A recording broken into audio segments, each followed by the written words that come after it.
Ito ang kwento ni Lilith. Si Lilith ay isang karakter sa mga mitolohiyang Hudaismo at mga alamat sa Mesopotamia.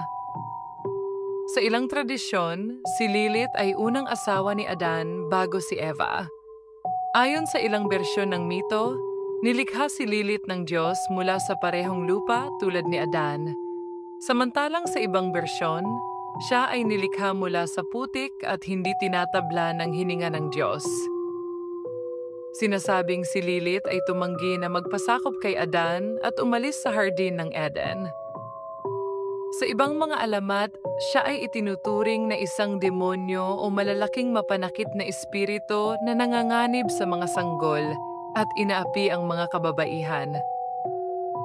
Ang kwento ni Lilith ay may iba't ibang bersyon at interpretasyon depende sa kultura at paniniwala.